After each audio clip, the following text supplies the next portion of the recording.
Hello and welcome back, my fellow artists. We are going to be doing a very fun, very simple, my pencil just broke, snow person card.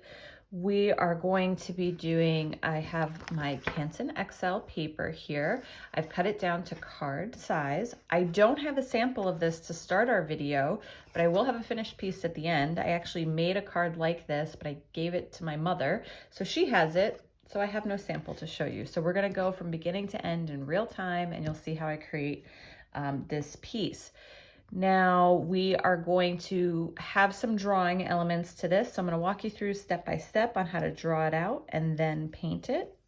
I'm gonna first start, so this is not gonna be a full body snow people. This is gonna be two heads. One is gonna be poking out from this side, one is poking out from this side, and they're hats, and that's kind of it.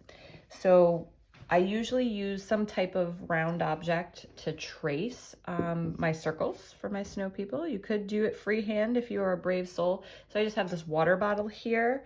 I needed them to be a little bit smaller than the center of my tape roll. So bear with me. I know that water bottle's like right in your face. So I'm just going to, and you can see I didn't put the whole circle. Okay, so it's just half or like 3/4 of a circle. I'm gonna put one there. And I'm gonna put one way down here at the bottom. Perfect, so I have one coming from each side. So these are kind of two snow people poking their heads into the frame, seeing what's going on. So I have our circles. Now we're going to put in our hats, and I'm gonna do top hats, I think, for both of them, just to keep our color scheme similar. So I'm gonna draw a line right across the top of this first circle here, kind of cutting off the top of this snow person's head. And then I'm actually gonna take the brim and I'm gonna give it a little bit of a curve, okay? So the brim is kind of going across here and here, and it's got a slight bend to it. And it's coming off the side of the circle a little bit, okay? And now you can erase these lines in the middle if those are bothering you, and it helps you see kind of the full effect. Okay, so now we have the brim of our top hat, and his hat might go a little bit off the scene, which is fine. So I'm going to actually make my top hat a trapezoid. Yeah, not going to be a full square. So this is where I'm going up here. This is the line I'm going to, but I'm going to make the sides of it angled like this. Okay, you could definitely do a perfectly square top hat. I'm just going to give this a try. I wanted to try it out. The ones I did for my mom were square. And then I'm going to give him a ribbon in the middle. Actually, should I do the ribbon down here? Let's do the ribbon down like right where the hat, we'll just erase this line up here. So the ribbon's gonna be here where the hat meets the brim. Perfect. Okay, we're gonna do the same thing over here. So this head is kind of leaning in from this way. I love that I'm demonstrating this for you with my head. You cannot see me, but I'm leaning in with my head. So I'm gonna go right from this corner here over this way and give that brim a little bend just over the top of the circle. And again, feel free to erase the inside lines if they are distracting to you. You don't need them anymore. And now this top hat is gonna go just behind our other snow person. So depending on kind of how close you have them together. Looking at this, I feel like this line has to go up a little higher. There we go.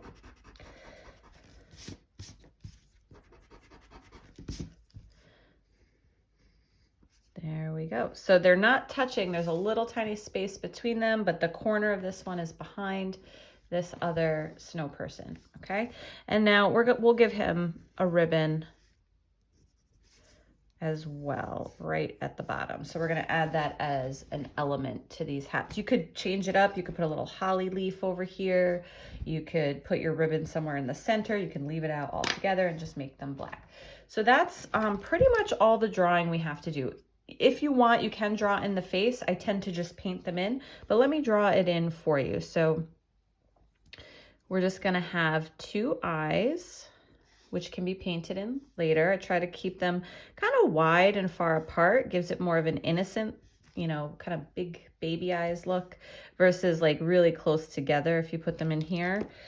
I do give my snow people often eyebrows, little arched ones. Make sure they're tiny and arched up. I'll show you on this one, the eyebrows make a huge difference. Okay, so if you arch them in or put them in, immediately my snow person looks evil. Maybe that's the look you're going for. Maybe you are not sending holiday cheer, but holiday aggravation to someone. I don't know. But most likely you want them to look sweet and innocent. So up high, little arch like this. If you want it to look curious, or you can kind of bring them out to the side a little bit. It's more of a raising the eyebrow, like what's going on? But yeah, so make sure they're not pointed in or too far on the inside or he'll look evil. There we go. All right, so those are the eyes on both. And then our carrot nose, I'm gonna do one in each direction. So I'm gonna start here on this side with a little bit of a rounded edge. And we're gonna bring our carrot nose, and I like to make my carrot noses not perfect triangles. Okay, so I make them a little jagged, and then we're gonna do this one going this way. See how it's not perfect? Love it. All right, and then we'll give our snow people our little smiles. Now you can do kind of coal smiles. So you can put in, you just want to make sure they go up at the end in little dots, but I like to do just a straight smile. And this one is going to be really tiny because it goes right off the page. So just a little curious mouth there.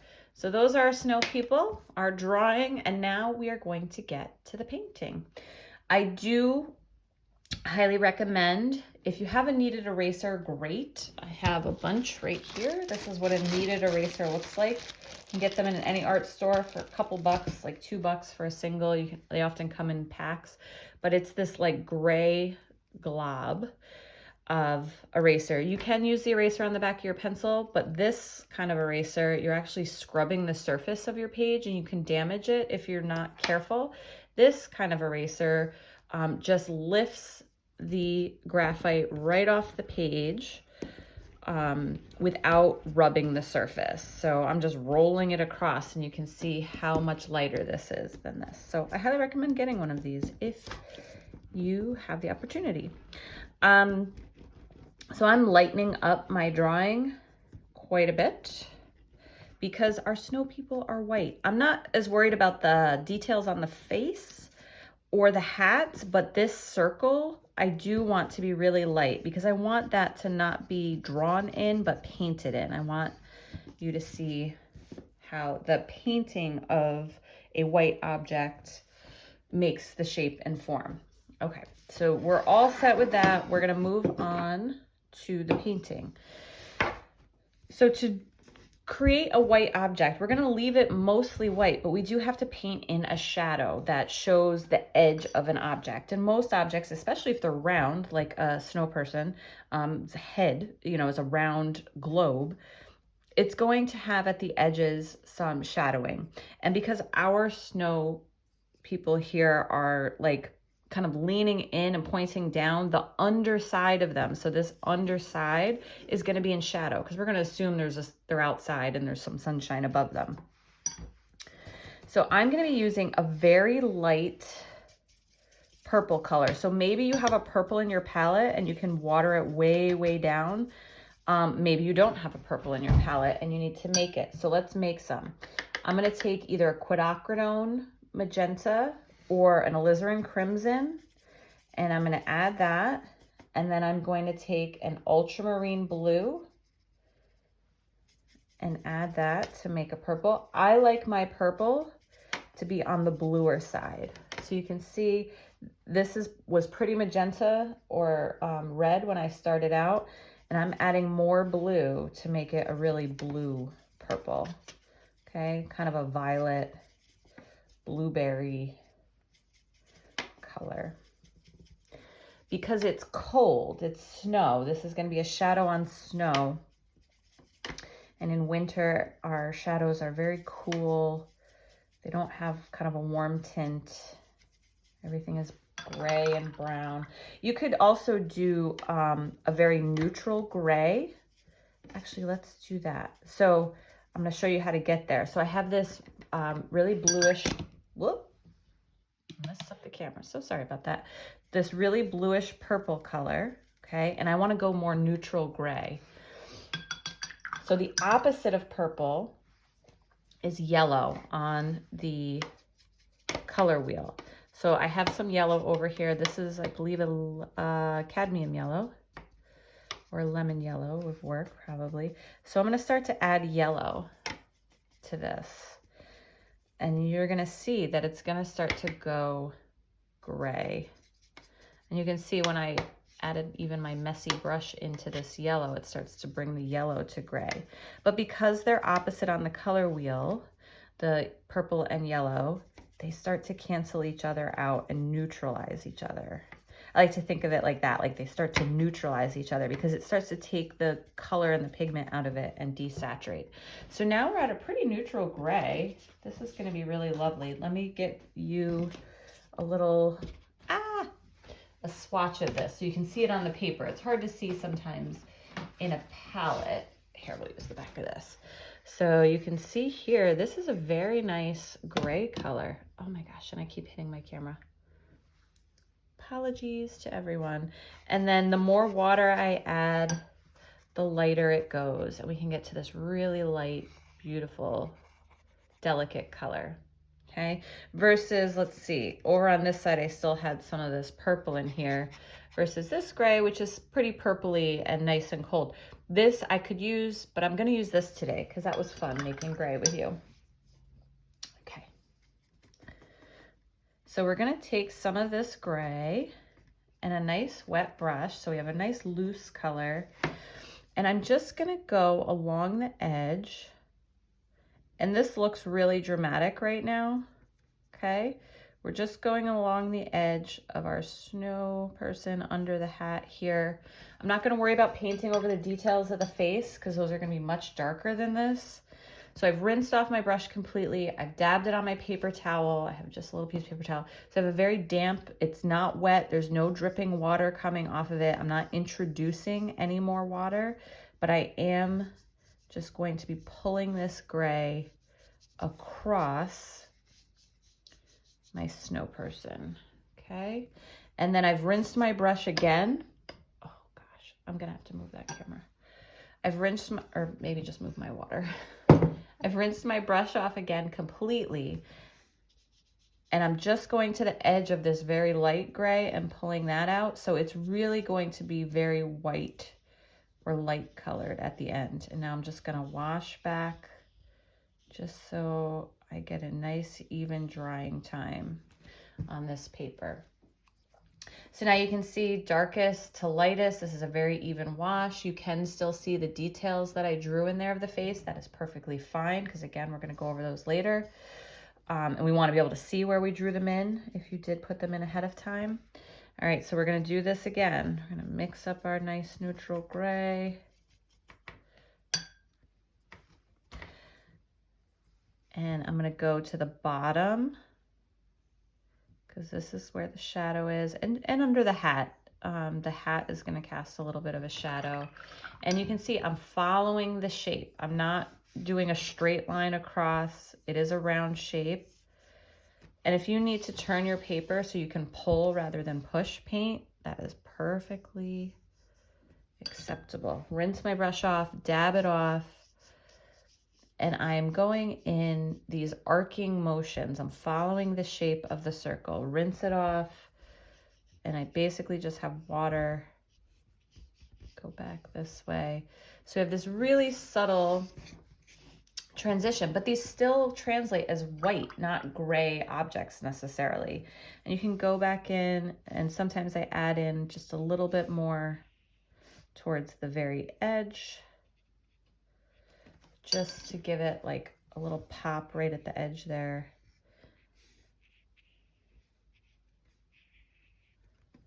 There we go. So now we have kind of the basis of our snow people. Their heads, we can see the shape and form. They look round, they still look white. And now we're gonna go into our hats. So while that dries, that's not completely dry yet. I wanna avoid touching it. So I'm gonna actually do the ribbon first. I'm gonna use red, but you can make it any color you want, a blue or a green. So I'm gonna use this alizarin crimson. And again, because this part of our hats are kind of facing downward, I'm gonna give them a little shape by making it slightly darker. So I'm putting my concentrated pigment there. I'm gonna put my concentrated pigment here on this end. I'm gonna turn it. I didn't have a very straight line there, so I'm just gonna widen my ribbon a little bit. Now I'm gonna work quickly before they start to dry too much. Especially if you're working on Canson paper, things dry pretty quickly. I'm just gonna go right to the edge. Same with the same technique. I rinsed my brush out and I went right to the edge of that pigment. And I'm gonna do it again right to the edge. And it's gonna get lighter as we go to the end. Now we still want this to translate red. And I want most of the ribbon to look red, but we just want it to be slightly lighter as we get to the edge. I just picked up a little bit more pigment on my brush to add to this wet area to make it a little bit more red. And you see I have these little splotches here. You see those? I'm just gonna take my brush, I rinsed it off, dried it off. I'm just gonna pick those up. You can see it lifts really nicely. And then blend out again. You can always do another layer on this. I have to get to this side really quick. You might want to do these one at a time, so that way your paint isn't drying too quickly on you.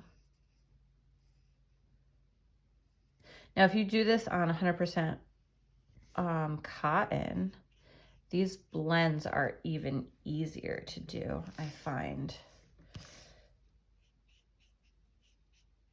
With the multimedia paper or the Canson XL, which is not 100% cotton, it's a wood pulp mix.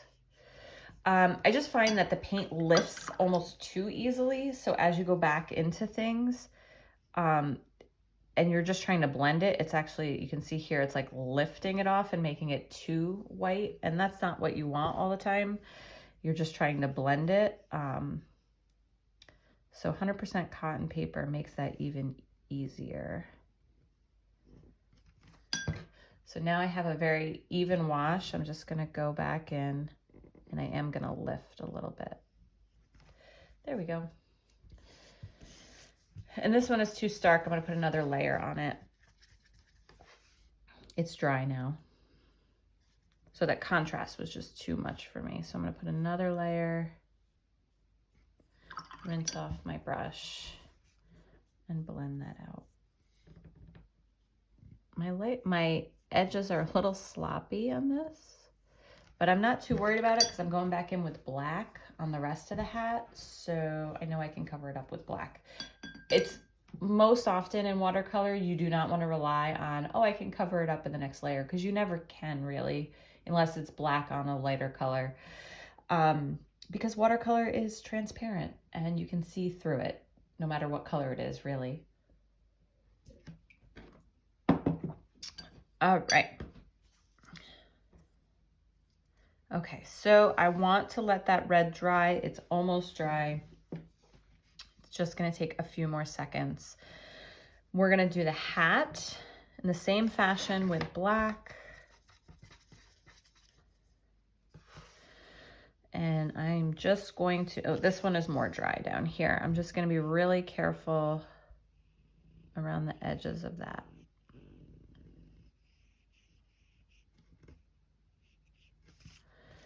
So I'm just painting in. And with black, often if you really want a true black rather than a dark, dark gray, you'll often have to do a second layer. Because in order to get the black to kind of flow enough, you do have to add a little water to it, which dilutes it and makes it a slightly lighter value, which is a dark gray. So you'll have to go back in with another layer to really truly make it black. Now this area here, you want to be careful because it's going up against the face of the other snow person. So just make sure that snow person is very dry.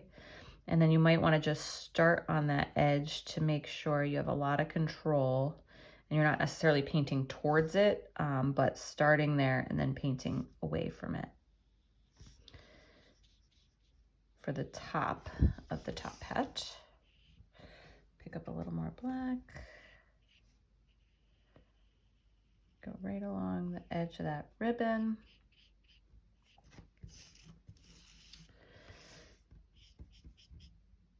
I just want to make sure I'm not mixing up my lines.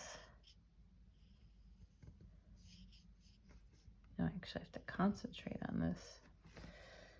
Pick up some more black.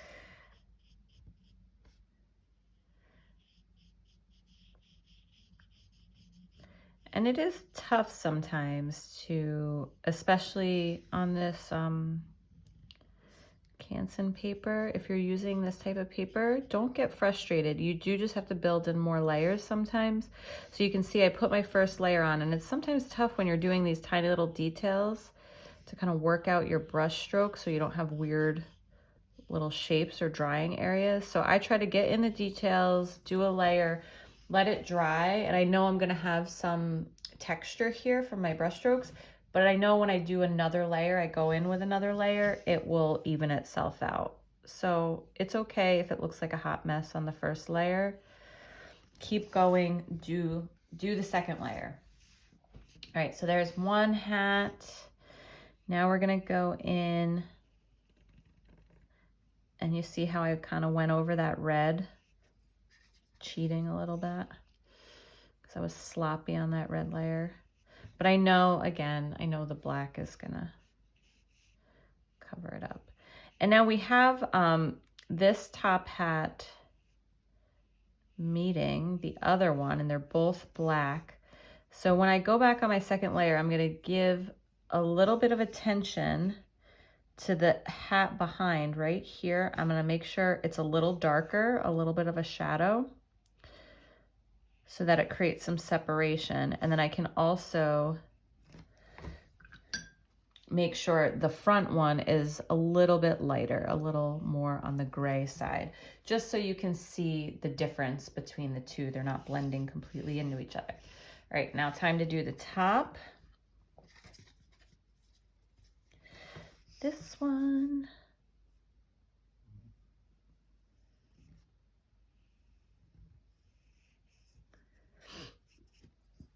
And actually my blacks are drying really nicely. I thought they were gonna be super wonky, a little bit, but not as bad as I thought.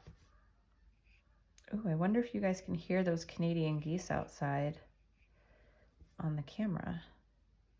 I sure can hear them. They're quite loud. I don't know where you are or if you have geese, but it is a regular sound around here in the Northeast, listening to them fly south.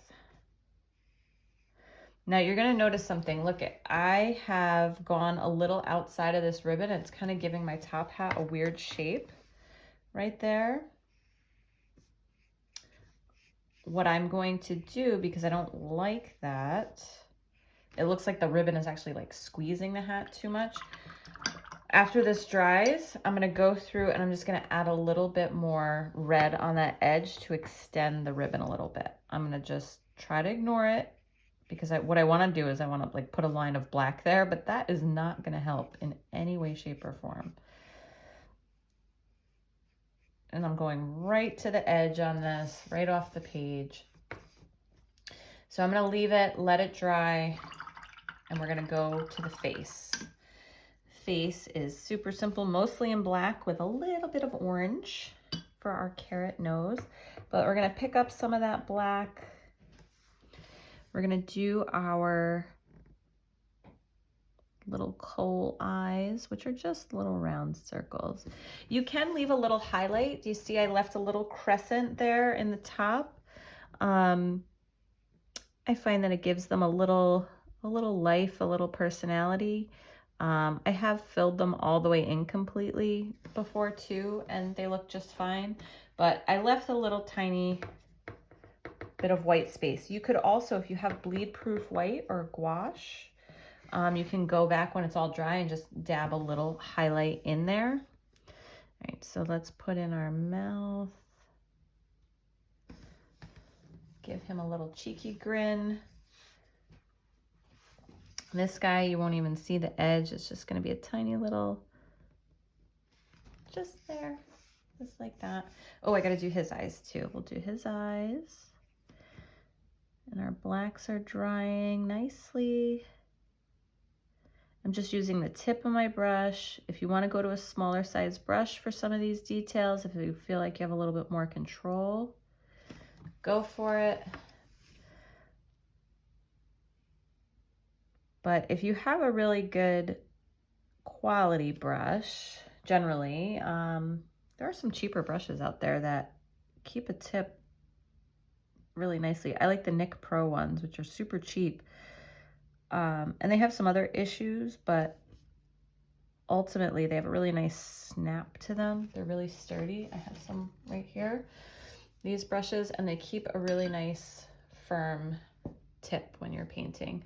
They're almost like for like detailed like model painting, but they work, I think they work well for watercolor for details for sure. All right, so there are our snow people. Don't forget the eyebrows. Again, you got to get way up on that tip so you have really thin eyebrows and not big, thick, bushy ones. So you can see these details really make the difference in the expression. So these guys have two very different faces, even though they kind of did the same thing. His eyes are a little bigger. His eyebrows are pointed out to the side. He looks a little bit more kind of sincere and I don't know, just sweet-faced. And this guy, he, you know, the eyes are a little smaller. The eyebrows are right above his eyes. They look just different, and it's just those tiny little details that we change. So we're gonna make some orange, any kind of, I have gamboge yellow here as well as cadmium yellow. I'm just gonna use the gamboge because it's a warmer yellow to begin with. And I don't have a lot of it left. Let's mix them up. And then just a touch of alizarin crimson to make an orange. And you can make it as red of an orange as you'd like, or as yellow of an orange as you like. Mine's gonna have to be red because my gamboge yellow is like fighting me to come out of that palette. All right, that works for me. Mine's a very reddish orange. And I'm just gonna go ahead and paint in that carrot. And the carrot, you kind of want it to have some weird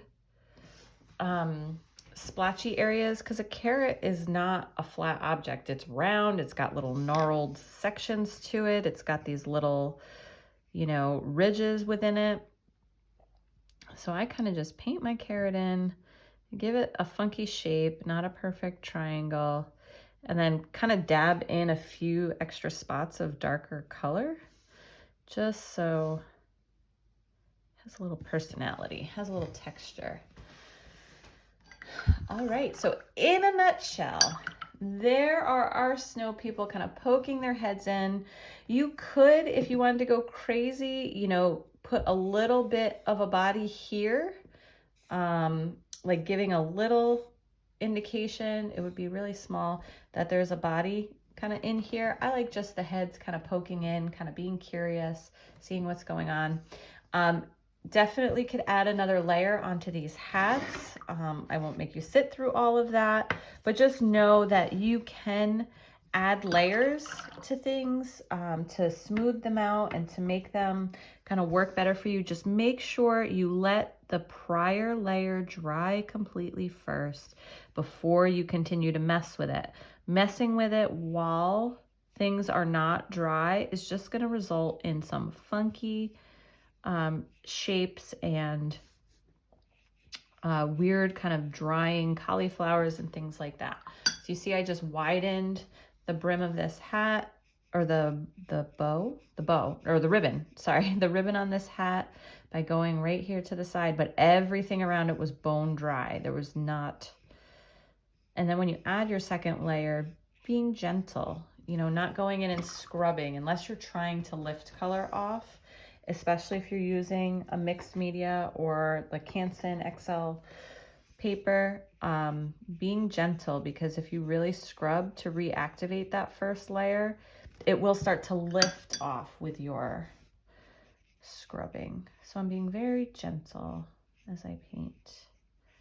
Much different than acrylic and oil, where you really got to use your muscles to move that paint around. So there are Snow People. Thank you so much for painting with me again. I'm Shayna Cersei. I always enjoy painting with you, and enjoy the rest of your day and the holiday cheer and spirit that hopefully this painting will invoke in you. All right, y'all, take care.